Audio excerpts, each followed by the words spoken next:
ይህ ገጽ ከሙስሊሞች በመጽሐፍ ቅዱስ ላይ ለሚነሱ ጥያቄዎች በሙሉ መልስ የሚሰጥበት ነው። ባያችሁት ጊዜ ሁሉ ለሌሎች ተደራሽ እንዲሆን ላይክ እና ሼር በማድረግ አግዙን። ለቻናሉ አዲስ ከሆናችሁ ደግሞ ሰብስክራይብ በማድረግ ተቀላቀሉ።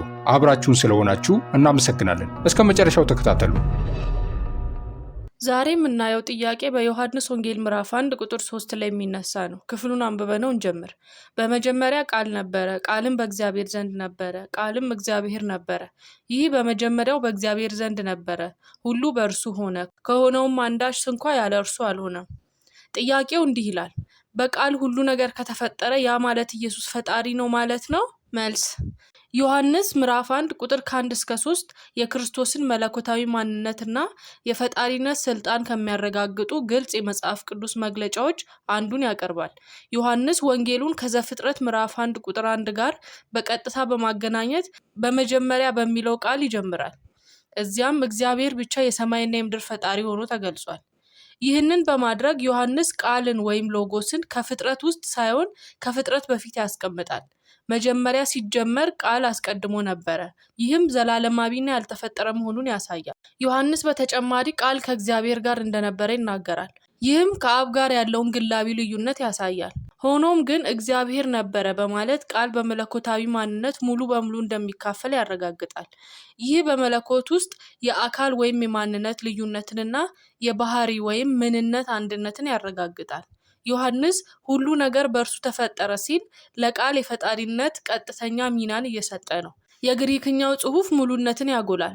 ህልውና የጀመረው ሁሉ በቃል አማካኝነት ወደ ህልውና መጣ የሚለውን ዮሐንስ ከዚያም ይህንን ፍጹም በሆነ አሉታዊ መግለጫ ያጠናክረዋል። ያለ እርሱ የተፈጠረ ምንም ነገር የለም። ይህ ሁሉን አቀፍ የማግለል አንቀጽ ነው። ይህም ማለት ሁሉም የተፈጠረ ነገር የሚታይ ወይም የማይታይ፣ መንፈሳዊ ወይም ቁሳዊ ህልውናን ያገኘው በቃል ነው። ስለዚህ ቃል ራሱ የተፈጠረ ፍጡር ሊሆን አይችልም። ምክንያቱም ከተፈጠረ ኖሮ ራሱን መፍጠር ነበረበት። ይህም አመክንዮአዊ በሆነ መልኩ የማይቻል ነው።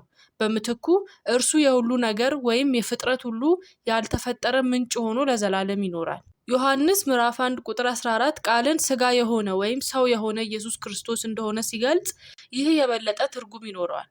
ቃልም ስጋ ሆነ በእኛም አደረ። ስለዚህ ጽንፈ ዓለምን የፈጠረው ተመሳሳይ መለኮታዊ ቃል በሰው ልጅ ታሪክ ውስጥ እንደ ሰው ገባ። ኢየሱስ የእግዚአብሔር መልእክተኛ ወይም ከእግዚአብሔር ባህሪ የተለየ ሁለተኛ ወኪል ብቻ አይደለም። እርሱ የእግዚአብሔር ዘላለማዊ ራስን መግለጫ ነው። በሁሉም ነገር ውስጥ ንቁ ተሳታፊ ነው። ይህ ከሌሎች የአዲስ ኪዳን ምንባቦች ጋር በትክክል ይጣጣማል። ቆላስይስ ምዕራፍ 1 ቁጥር ከ16 እስከ 17 ሁሉም ነገር በሰማይና በምድር ያለው የሚታየውና የማይታየው በክርስቶስ እንደተፈጠረና ሁሉም ነገር በእርሱና ለእርሱ እንደተፈጠረ ይናገራል። ጳውሎስ ክርስቶስ ከሁሉ በፊት እንደሆነና በእርሱም ሁሉ ነገር እንደሚጸና ይናገራል። በፍጥረት ውስጥ ያለውን ሚና ብቻ ሳይሆን ጽንፈ ዓለምን በመጠበቅ ላይ ያለውን ቀጣይ መለኮታዊ ኃይሉን ይገልጻል። ዕብራውያን ምዕራፍ 1 ቁጥር ከ2 እስከ 3 እንዲሁ እግዚአብሔር ዓለማትን በልጁ አማካኝነት እንደፈጠረና ልጁ ሁሉንም ነገር በኃይለኛው ቃሉ እንደሚደግፍ ያረጋግጣል። እነዚህ መግለጫዎች ለማንኛውም ፍጡር፣ ለነቢይ ወይም ለመልአክ የተሰጡ አይደሉም። በአይሁድ አንድ አምላክ እምነት ውስጥ ፍጥረት የያህዌ ብቻ ልዩ ድርጊት ነው። ሆኖም አዲስ ኪዳን ይህንን መለኮታዊ ስራ ለኢየሱስ ደጋግሞ ያመለክታል።